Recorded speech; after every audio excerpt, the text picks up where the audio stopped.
Assalamu alaikum everyone. This is lecture number 30 of the Signal and Systems course, and I'm your instructor Muhammad Rizwan Azam. So in the last lecture we studied some of the properties of Laplace transform, and all of these properties are summarized in the table 9.1 of the book. And in the table 9.2 of the book you can see some of the important Laplace transform pairs which are useful in many examples. Today we will study the analysis of the LTI system using the Laplace transform.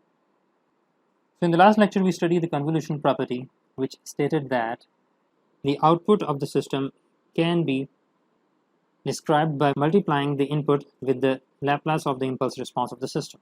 And note that for s equals to j omega, we have already studied this expression in the Fourier transform, where the h of j omega was y of j omega divided by x of j omega. And we called this h of j omega as the frequency response of the system. So broadly, when s equals to sigma plus j omega, and when h of s equals to y of s divided by x of s, then we call this h of s as the system function, or sometimes the transfer function. Now this system function contains very critical information, and many properties of the LTI system can be associated with its system function. So we will study two of the properties of an LTI system. So firstly, we will study the causality. So we know that for a causal system, the impulse response h of t is 0 for t less than 0. Hence we can say that the impulse response of a causal system is a right-sided signal. From that we can infer that the region of convergence associated with the system function for a causal system is a right half plane. And if h of s is rational, which means that h of s is defined by the ratio of two polynomials n of s by d of s, where n of s defines the zeros of the system and d of s defines the poles of the system function.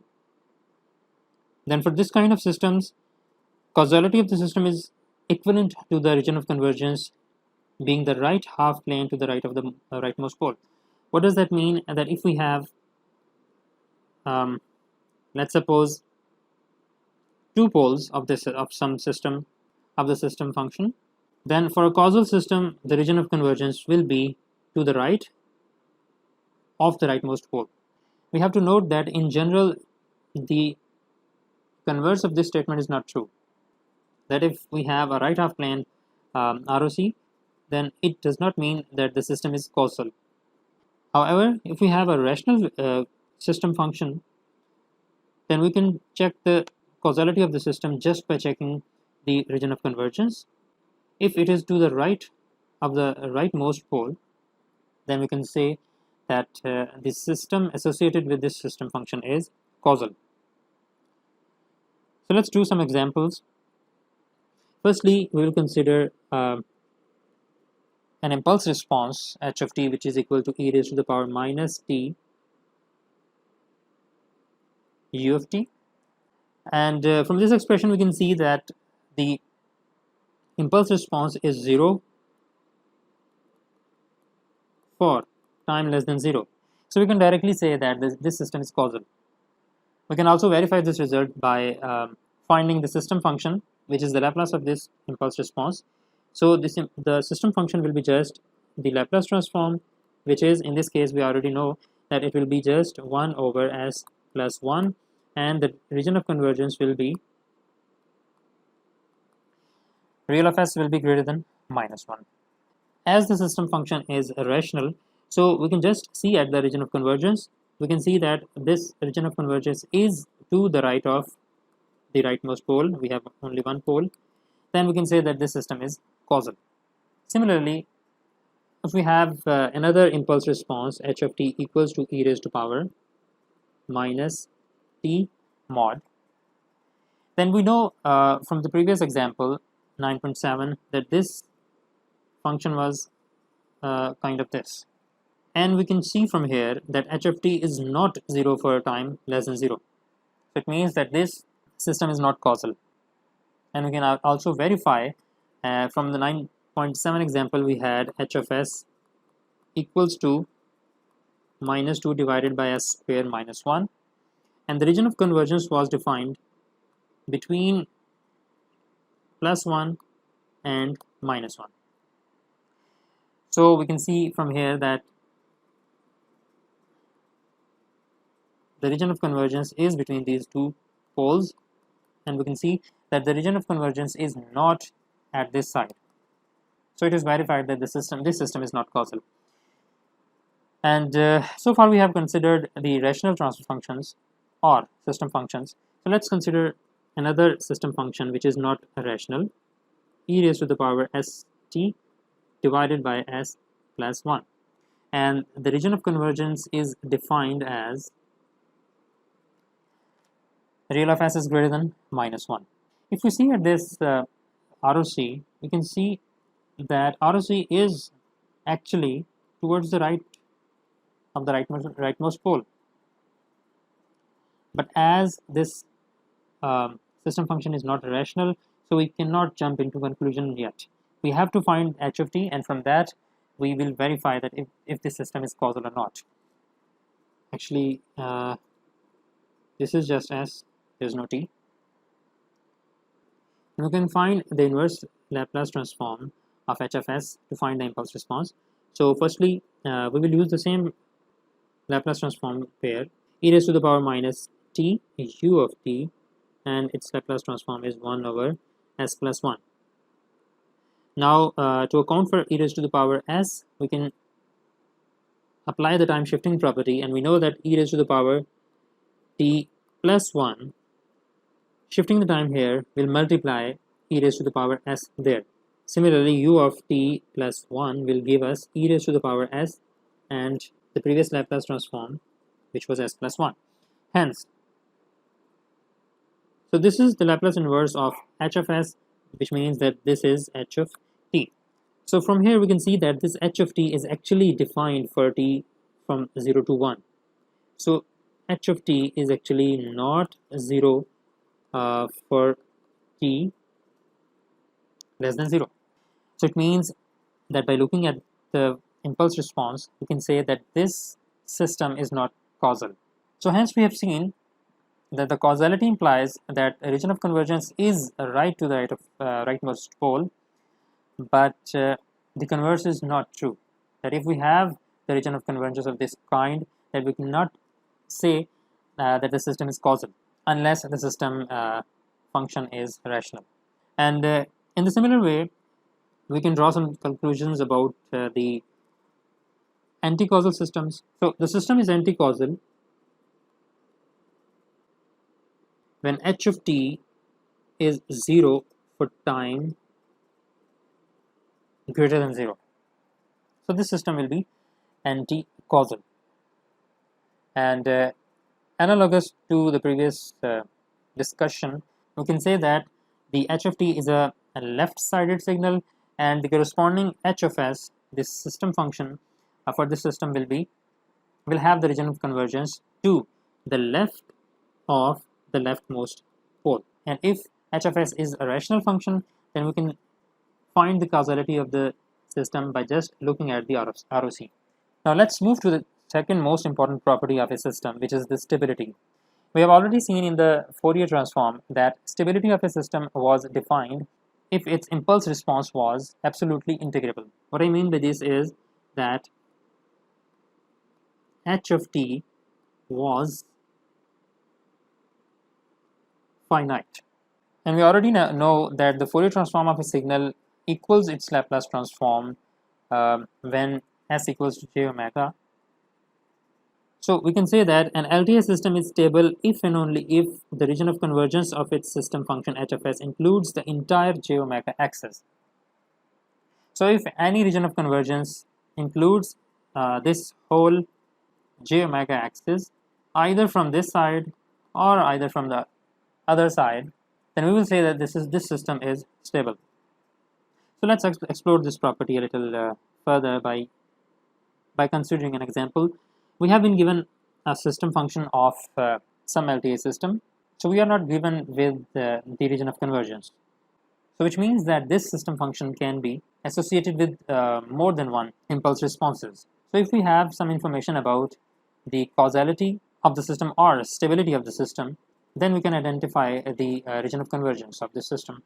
So let's take first case when the system is causal.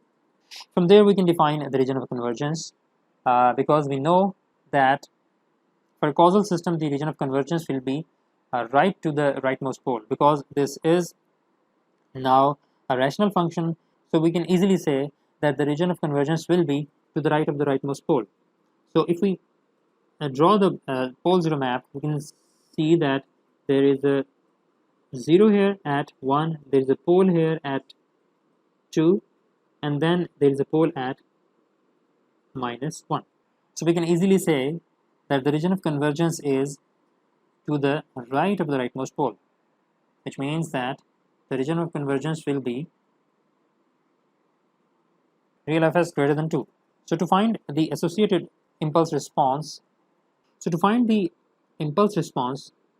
we have to take the inverse Laplace transform of h of s, and we have seen in the previous lecture that we can easily find the impulse response. So for that we have to write the partial fraction expansion of h of s. We can write this as s minus 1 divided by s plus 1 s minus 2 equals to a divided by s plus 1 plus b divided by s plus minus 2. So from here we can easily calculate the values of a and b. I will directly calculate the value of a, which is, if we multiply s plus 1 on both the sides, then I will get s minus 1 divided by s minus 2, and it is evaluated at s equals to minus 1.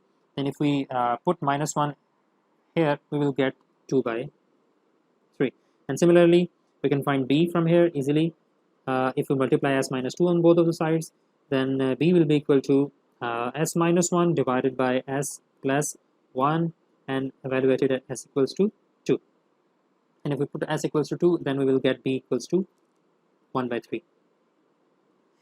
Okay, so now if we put a and b here in this expression, then h of s will be written as h of s equals to 2 by 3 divided by s plus 1 plus 1 by 3 divided by s minus 2. If we apply the Laplace inverse on both of these expressions, and because the region of convergence for h of s is on this side, we can easily say that both of the signals associated with each of these terms will be right-handed signals. So we already know the Laplace inverse of the right-handed signals. 2 by 3 will be as it is, e raised to the power minus t, plus 1 by 3 e raised to the power plus 2t, and u of t is common. So this is the Laplace transform of the above given h of s when the system is causal.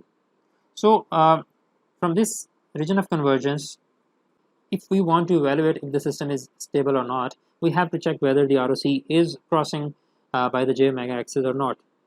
So we can easily tell that j omega axis is not crossing. We can easily tell that this system is unstable system, and we can also observe this by observing the h of t. We can see that here we have a positive exponential, then h of t will not be absolutely integrable. So this means that this system will not be stable. So once again, consider the same system, and this time the information given to us is that the system is stable. And from this information, we can find the region of convergence. We already know that the region of convergence for a stable system should contain the j omega axis in it. So it means that the region of convergence will be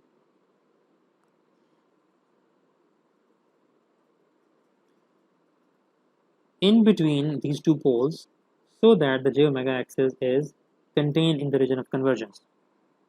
From here we can see that the term associated with this signal at the pole 2 represents a left-sided signal, and the term associated with the pole at -1 represents a right-sided signal. So once again, in this case, we can find the inverse Laplace transform of h of s for the new information, and the information is that the region of convergence is between 2 and -1.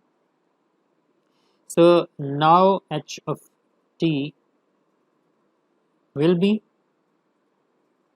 2 by 3 into, because the pole associated with -1 is a right-handed signal, so it will be just e raised to the power minus t u of t, but the other pole which is associated with as -2 is the left-sided pole. So the inverse Laplace associated with this will be minus 1 by 3 e raised to the power 2t u of minus t. And if we want to verify the stability condition, we can see that that this h of t will be absolutely integrable, because this term is already decaying, and for this term the limits are from minus infinity to 0, so this term will be also finite. Hence the overall integral will be finite. So let's consider another case for the same system. We have been given an information that the above system is anticausal and unstable. And for an anticausal system, we know that the Rlc will be towards the left of the leftmost pole.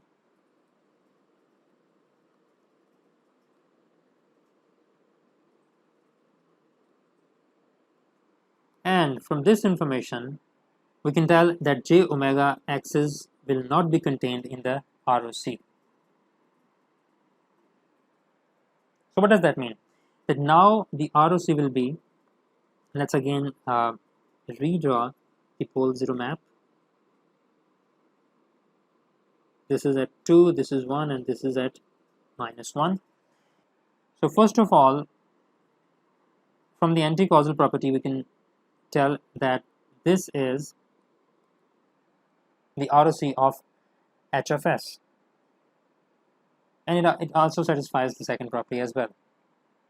Both of the signals associated with this term and this term will be left-sided signals.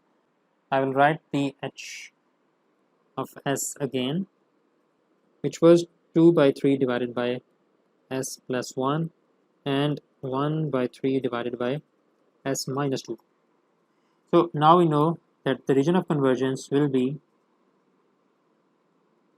to the left of -1, and both of the signals are left-sided signal, so we can easily say that the h of t will be minus 2 by 3 e raised to the power minus t plus 1 by 3 e raised to the power 2t, and I have taken u of minus t common. So these are the three region of convergence for each case. When the system is causal, then the region of convergence will be on this side. When the system is stable, then this will be the region of convergence which contains the imaginary axis. And when the system is anticausal and also unstable, then this will be the region of convergence. For a special type of system, when the system function is rational and the system is causal, then the system is stable if and only if all of the poles of h of s lie in the left half of the s-plane. Hence we can say that a causal system is only stable if all of the poles lie on the left half plane, because for causal systems the region of convergence is to the right of the rightmost pole, and for the system to be stable the j omega axis should be contained in the ROC. So far we have seen that for the systems with rational system function, their stability is easily interpreted in the terms of poles of the system. So as previously we have taken a causal system which was h of s equals to 1 over s minus 1, then by directly looking at the system function we can say that the system is stable because the only pole is at s minus 1 and this is in the right half plane. So let's take another system which we have already discussed. Its impulse response is h of t e raised to power 2t u of t. Okay, so this system is causal. If we find its inverse Laplace transform, then we can directly find it as h of s equals to 1 over s plus 2. So this time the pole is located at the right half plane. It will be here somewhere. So it means that this system is unstable. Let us consider a class of causal second order systems with the impulse response given by this expression where m is defined here. And generally the second order physical systems are defined into this general system function, which gives us a lot of information about the behavior of the system. So many physical systems, including the mechanical systems and the electrical networks as well, are represented into this form, where this omega n and the zeta directly comes from the parameters of the system. That's why the omega n and the zeta contains very crucial information about the system. So we can write this general system function as this, where C1 and C2 are the two poles of the system defined here. Location of these poles depend upon the value of zeta. So notice for zeta less than 1, this expression will be imaginary. Hence, these two poles C1 and C2 will be complex conjugate of each other.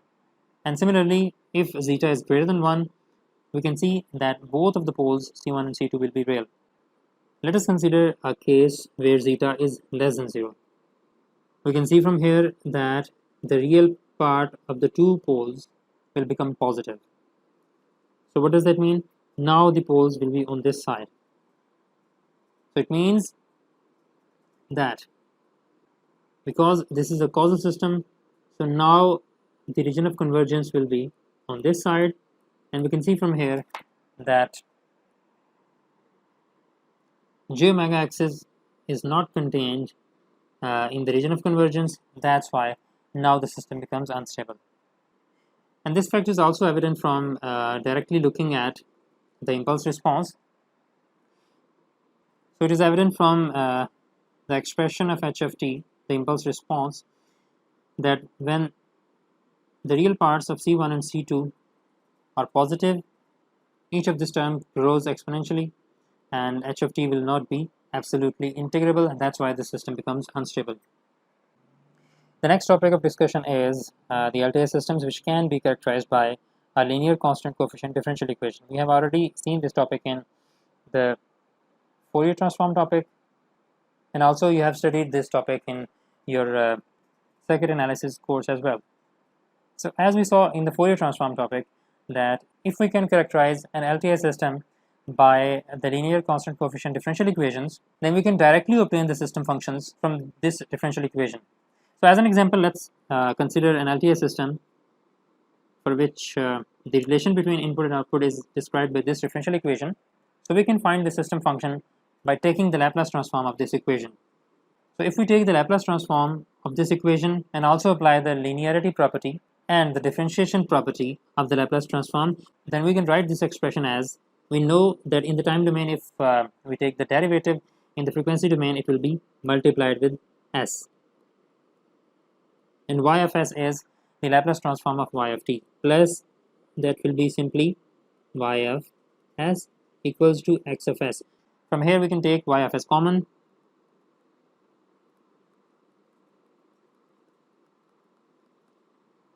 and we know that the system function h of s is defined by y of s by x of s. So from here we can easily find the system function as 1 over s plus 3. So we can easily find the system function if the system is described by the differential equations. So by applying the same procedure, we can generalize this procedure. So consider a general linear constant coefficient differential equation of the form given here. If we apply the Laplace transform and the linearity and differentiation property, then we can easily find this expression here. And similarly for the right side, we get this expression. And the system function is just y by x, so we can write the system function as this. And we can see from here that h of s is actually the ratio of two polynomials. The solution of this polynomial will define the zeros of the system, and the solution of this polynomial or the roots of this polynomial will define the poles of the system. And here the number m shows the number of zeros, and here the number of n shows the number of poles of the system. But the problem with the differential equation is that they provide us the algebraic expression, but they do not provide any information about the region of convergence. So for the region of convergence, we will need some extra information like the stability or the causality property of any system. For example, if we are given the information that the system is at initial rest, so it means that initially all of the values are 0 and the system will start from the time t equals to 0, then we can conclude that this system is causal, and from that we can define the region of convergence. So let's suppose we take a series RLC system, and again we are given the information that this system is a causal system, which means that there is no initial charge on any of these components. And you have seen this RLC circuit in your circuits course many times, and we defined this RLC in differential equation form. We have already done this. For this system, the capacitor voltage is considered as the output of the system, and the applied voltage is considered as the input of the system x of t. So to find the relationship between x of t and y of t, we will have to describe the system in the differential equations form. So we have already seen that to find the differential equation form, generally we apply the KVL. So if we apply the KVL, then we will get x of t equals to IR plus LDI by dt plus VC, which is y of t. So we can find this current in the terms of output y. So from here we can see that I will be just C dy by dt. If we put the expression of I here, then we can see that this will be C into R dy by dt plus L into C. Now this will be double derivative of I plus y of t as it is. So we have to find the system function for this RLC circuit. For that we have to apply the Laplace transform, and x of s will be CR, and derivative is sy of s plus LC. Double derivative, it means s square. This is y of t, not I. S square y of s, and this will be just y of s. From here we can take y of s common, so this will be CRS plus LC s square plus 1, and y of s is common from here. And from here we can easily find the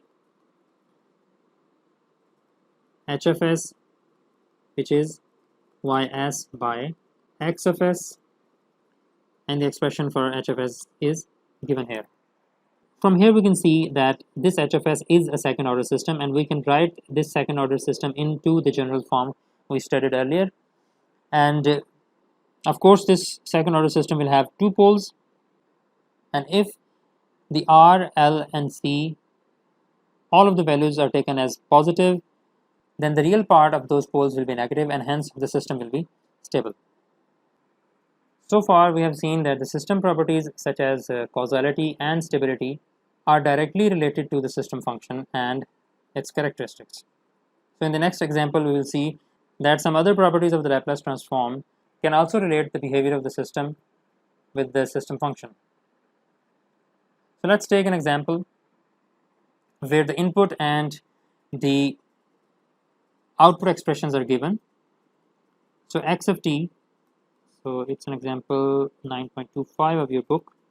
So x of t equals to e raised to the power minus 3t u of t, and y of t is given as e raised to the power minus t minus e raised to the power minus 2t u of t. So if we take the Laplace, then we can find the x of s. From the signal x of t, we can see that this is a right-sided signal. So its Laplace transform will be just 1 over s plus 3, and the region of convergence will be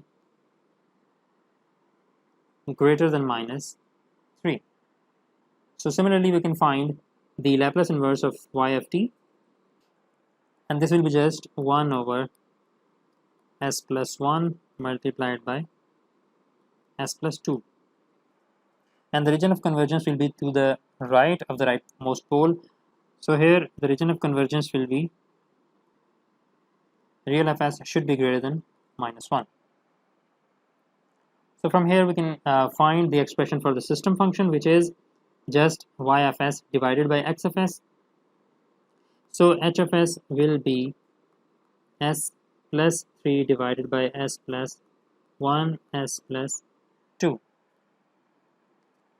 So to find the region of convergence of h of s, we will use the convolution property. And the convolution property stated that the region of convergence of x of s multiplied by y of s will be the intersection of both. So if we plot the region of convergence of each of the signals here, this will be minus 3, and this will be the region of convergence for x of s, and this is minus 1, so this will be the region of convergence for y of s. So from here we can see that the common portion is beyond this minus 1 pole. Hence we can state that the region of convergence for h of s is greater than minus 1. And for this system, what information do we have? So firstly, as the region of convergence is towards the right of the rightmost pole, that's why we can say that this h of s is a causal system. And similarly, we can see from here that both of the poles are towards the left half plane of the s-plane, so we can say that this system is stable. We can also describe the differential equation directly from this system function by taking the inverse Laplace transform properties. We know that h of s is y of s divided by x of s. So if we just multiply, so if we just cross multiply and then take the inverse Laplace, we will have y of s multiplied by s square plus 3s plus 2 equals to x of s multiplied by s plus 3. So from here, if we take in the anti-Laplace, we can see that s square is actually the second differential of y of t. So d square y of t divided by dt square plus 3 single s means it will be first differential of y of t, d by dt of y of t plus y of t will be equal to first derivative of x of t, and